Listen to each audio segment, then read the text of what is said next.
ओम शांति। 19 जुलाई 2021 की मुरली है। बाबा ने कहा, मीठे बच्चे, जीते जी शरीर से अलग हो जाओ, अशरीरी बन बाप को याद करो। इसको ही कहा जाता है डेड साइलेंस। प्रश्न है, तुम बच्चे भी अपना फाउंडेशन मजबूत कर रहे हो। मजबूती किस आधार से आती है? उत्तर, पवित्रता के आधार से। जितना जितना आत्मा पवित्र था अच्छा सच्चा सोना बनती जाती है, उतनी मजबूती आती। बाबा अभी स्वराज्य का फाउंडेशन इतना मजबूत डालते हैं जो आधा कल्प उस फाउंडेशन को कोई हिला नहीं सकता। तुम्हारे राज्य को कोई छीन नहीं सकता। गीत ओम नमो शिवाय। ओम शांति। बाबा कहते हैं, मुझे याद करो अर्थात अशरीरी बनो, अर्थात डेड साइलेंस। जैसे मनुष्य मरते हैं तो डेड साइलेंस हो जाती है, कहते ही इनका शरीर शांत हो गया, शरीर और आत्मा अलग हो गई, खत्म हो गया। ये भी तुम बच्चे जब बैठते हो तो इसको डेड साइलेंस कहा जाता है। जीते जी अशरीरी बन जाओ, अपने को आत्मा समझो, बाप को याद करो। तुम जानते हो ये सच्ची शांति है। वो लोग शांति को नहीं जानते, डेड साइलेंस का अर्थ तो जानते ही नहीं। डेड साइलेंस क्यों कहते हैं? याद दिलाते हैं, वो मर गया, शांत हो गया। तुम भी मर जाओ, तुम भी शांत हो जाओ। बड़े बड़े लोग शांति की समाधि पर जाते हैं, वहाँ जाकर कहेंगे डेड साइलेंस अर्थात शांति में बैठो। तुमको भी मालूम है हम आत्मा शांत स्वरूप है, दुनिया को पता ही नहीं है। हम अपने स्वरूप में टिक जाते हैं, हमारा स्वधर्म है शांत, हमारी आत्मा शांत स्वरूप है। उनको ये पता नहीं, इसलिए शांति मांगते हैं। आत्मा कहती है शांति चाहिए। आत्मा अपने स्वधर्म को भूली हुई है। वास्तव में आत्मा का धर्म ही शांत है।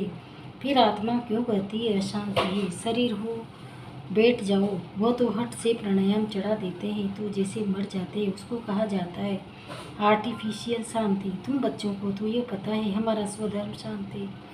तुम आत्मा स्वराज्य ले रही हो, आत्मा ही सब कुछ बनती है, आत्मा बैरिस्टर बनती है। आत्मा कहती है हमको राज्य चाहिए। आगे भी राज्य लिया था बाप से, अब फिर लेने आए हैं। मनुष्य देह अभिमान में है तो दुख में है। अभी तुम समझते हो कि हम आत्मा है, अपने परम पिता परमात्मा से स्वराज्य लेने आए हैं। तुम आत्मा को राजा ही चाहिए। इस समय आत्मा स्वराज्य मांगती है बेहद के बाप से। श्री कृष्ण को तो स्वराज्य था, फिर गुम हो गया। अब बाप आकर तुम आत्माओं को राज्य देते हैं, इसको राजयोग कहा जाता है।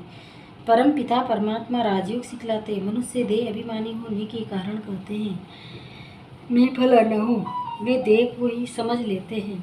वास्तव में मैं आत्मा करती है। आत्मा कहती है मैं ये चीज़ उठाता हूँ, फीमेल कहेगी मैं उठाती हूँ। वास्तव में आत्मा तो मेल है, मैं आत्मा बाप का बच्चा हूँ। आत्मा कहती है बाबा हम आपसे स्वराज्य ले रहे हैं, आत्मा को स्वराज्य देते हैं। परमात्मा भक्ति और ज्ञान में देखो कितना फर्क है। शिव का मंदिर भी होता है, सबसे जास्ती घंटे भी शिव के मंदिर में बजते हैं, उनको जगाते हैं। जगाते तो सबको है, सवेरे सवेरे बैंड बाजे बजते हैं। यहाँ बाप बच्चों को जगाकर देवता बनाते हैं। घंटे आदि बजने की कोई बात नहीं। बाप कहते तुमको स्वराज्य चाहिए तो पहले पवित्र बनो। एम ऑब्जेक्ट बुद्धि में रहती। स्टूडेंट कहेंगे हम ये मैट्रिक पास करेंगे, फिर ये करेंगे। सन्यासी चाहेंगे हमको शांति मिले। एक कहानी भी है ना, रानी के गले में हार पड़ा था, ढूंढती थी बाहर, तो वह भी शांति को बाहर ढूंढते हैं। परंतु आत्मा तो स्वयं शांत स्वरूप है। आत्मा अपने स्वधर्म को भूल अपने को शरीर समझ बैठी है। बाप फिर स्मृति दिलाते हैं कि तुम आत्मा हो, तुम आत्मा ने 84 जन्म भोगे हैं। ये बातें दूसरा कोई समझा न सके। बाप कहते हैं तुम अपने जन्मों को नहीं जानते हो, मैं बताता हूँ। तुम हो ब्रह्मा कुमार कुमारियाँ। बाप ने समझाया सिवाय पवित्रता के ज्ञान की धारणा हो नहीं सकती। कहते हैं न शेरनी के दूध के लिए सोने का बर्तन चाहिए, तो इसमें भी सोने का बर्तन चाहिए। आत्मा बाप को याद करने से सोना बन जाती है। बाप भी सच्चा सोना है। आत्मा बाप को याद करती है तो ज्ञान आ जाता है। तुम सच्चा सोना पवित्र थे, ये ज्ञान का असर किसी को होता नहीं है। बाप कहते मैं तुम आत्मा को स्वराज्य देता हूँ। वो स्वराज्य मिलेगा तब जब पुरानी सृष्टि का अंत और नई सृष्टि की आदि होगी। मनुष्य को हद की राजाई, बेहद की राजाई मनुष्य को कभी मिलती नहीं है। विश्व का मालिक बन न सके, तुम बनते हो बाप द्वारा। भगवान बाप को तुम्हारे 84 जन्मों का मालूम है। देवताएं अपने जन्मों को नहीं जान सकते। अगर जान जाए तो दुखी हो जाए। क्या सीढ़ी उतरते जाएंगे राजाई का सुखी गुम हो जाए। यहाँ तुमको पता है, जानते हैं कि हम आत्मा है, इसमें संशय की बात नहीं। एक दो से सुनकर वृद्धि होती जाती है। ये देवी धर्म झाड़ स्थापन हो रहा है, तुम समझ सकते हो। यह हमारे ब्राह्मण कुल का आया हुआ है, इसने पूरी भक्ति की है, फिर बाप से वर्षा लेने आया है। ज्ञान पूरा होता है, फिर भक्ति शुरू होती है, किसी को पता नहीं है।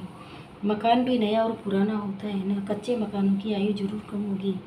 आजकल मकान बहुत पक्के बनाते हैं, बल अर्थक्वेक आदि हो तो भी मकान गिरे नहीं, नुकसान न हो, मजबूत बनाते हैं। फाउंडेशन जास्ती पक्का बनाते हैं।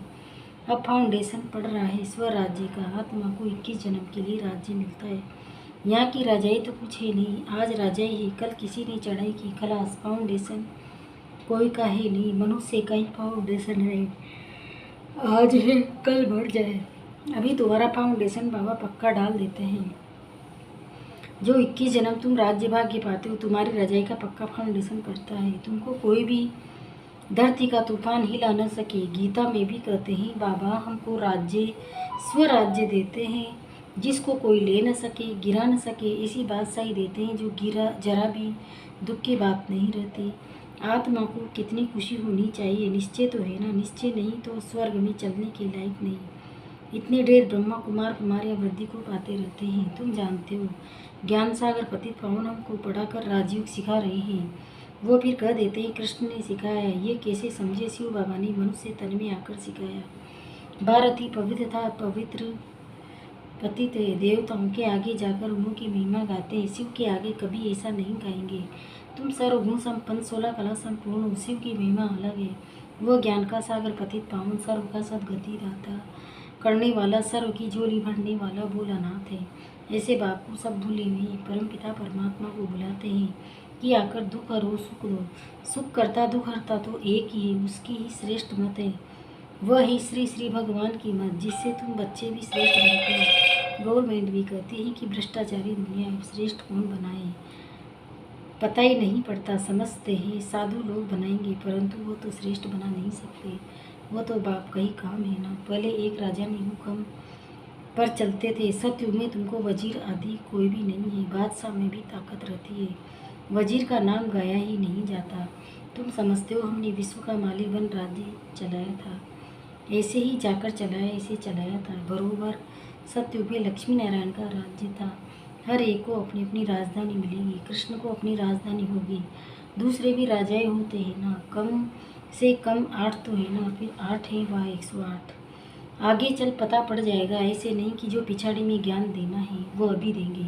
जो जिएंगे बाप ज्ञान देते रहेंगे, देना ही है। ड्रामा में नींद है, परमात्मा का अभी पाठ है, ये ज्ञान देने का पाठ भी नींदा हुआ है। बाप कहते हैं आगे चल तुम बहुत समझने वाले हो, पर दिन प्रतिदिन समझते समझाते रहते हैं। ये भी पता चले कि हम वहाँ राजधानी कैसे करते हैं, स्वयंवर कैसे होता है। तुम ध्यान में जाते हो, बैकुंठ में जाकर देखते भी हो कैसे वहाँ सोने के महल है, सोना ही सोना है। अपने को पारसपुर में देखते हो, सोने की ईंटों के मकान बन रहे हैं, समझते हैं। थोड़ी ईंटें ले जाएंगे, फिर उतरते हो तो उतर अपने को यहाँ देखते हो। मेरा भी ध्यान में अपने को रास करते रास के साथ देखती थी। तुम सूक्ष्म वतन में जाते हो, वहाँ हड्डी मांस नहीं होता, फरिश्ते बन जाते हैं। ब्रह्मा का भी सूक्ष्म शरीर देखने में आता है, वही फरिश्ता बन जाते हैं। तुम बगीचा आदि देखते हो, वो बाप साक्षात्कार कराते हैं। तुम कहते हो बाबा हमको सूबी रस पिलाते हैं, अब सूक्ष्म वतन में तो पिला न सके।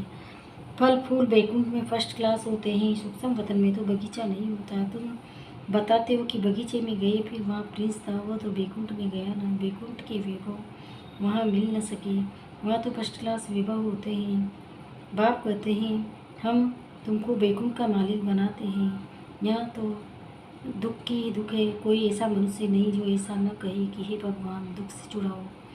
दुख में ही याद करते हैं। कृष्ण के पुजारी कहेंगे कृष्ण को, हनुमान के पुजारी हनुमान की जय बोलेंगे। यहाँ बाप कहते हैं निरंतर मुझे याद करो, ऐसा याद करो जो अंतकाल कोई की स्मृति न आए। कांसी का लौट खाते थे, उसमें किए हुए पापों की ऐसी महसूसता आती है जैसे जन्म जन्मांतर की सजाएं भोगते हैं।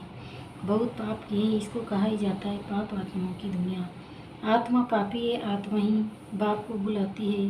हे परमपिता परमात्मा, हे परमधाम में रहने वाले शिव बाबा, उनका असली नाम तो एक ही है, वह है आत्माओं का बाप। रुद्र के साथ शालिग्राम शब्द शोभता नहीं है, शिव और शालिग्राम शोभता है। शिव का मिट्टी का लिंग बनाते तो शालिग्राम भी बनाते, पतित पावन तो वही है ना। यहाँ यज्ञ भी रचते हैं 12 सबसे ऊंचे, परंतु देवता धर्म को भूल गए। तुम्हारा आदि सनातन देवी देवता धर्म है, वो तो चला आना चाहिए। हिंदू कोई धर्म थोड़े ही है, देवता धर्म वाले ही सतो रजो तमो में आते हैं। जब तमो में आ जाते हैं तो अपने को देवता कह नहीं सकते। वास्तव में हिंदुत्व धर्म है नहीं। जो समझाया जाता है कि तुम देवी देवता बन सकते हो, आकर समझो तो कह देते फुर्सत कहाँ है। बाप कहते हैं हम तुमको अपना बनाते हैं शांति और सुख का वर्षा देने के लिए। कोई परिवार आपस में इकट्ठे रहते हैं, बहुत प्यार से चलते हैं, सबकी कमाई इकट्ठी होती है, कोई हंगामा नहीं रहता। परंतु इनको स्वर्ग तो नहीं कहेंगे ना। सतयुग में एक भी घर में बीमार दुखी होते नहीं हैं, नाम ही है स्वर्ग, वहाँ सब सुखी रहते हैं। बाप से तुम सदा सुख का वर्षा लेने आए हो, तुमको ज्ञान मिला है। कहते हैं बाबा आप पतित पावन हो, हमको भी पावन बनाओ। बाप के साथ तुम बच्चे भी खुदाई के दिलदार हो। अच्छा मीठे मीठे सिखल दिए बच्चों प्रति माता पिता बाप दादा का याद प्यार गुड मॉर्निंग। रूहानी बाप की रूहानी बच्चों को नमस्ते। हम रूहानी बच्चों की भी रूहानी माता पिता बाप दादा को याद प्यार गुड मॉर्निंग। नमस्ते नमस्ते नमस्ते। शुक्रिया बाबा शुक्रिया, आपका पद्मा पदम शुक्रिया। धारणा के सारे पहला है स्वराज्य लेने के लिए पवित्रता का फाउंडेशन अभी से मजबूत करना है। जैसे बाप पतित पावन है, ऐसे बाप समान पावन बनना है। अपने शांत स्वदौर में स्थित रहना, जितना हो सके देह अभिमान छोड़ देह अभिमानी रहना। डेढ़ साइलेंस अर्थात असर रहने का अभ्यास करना है।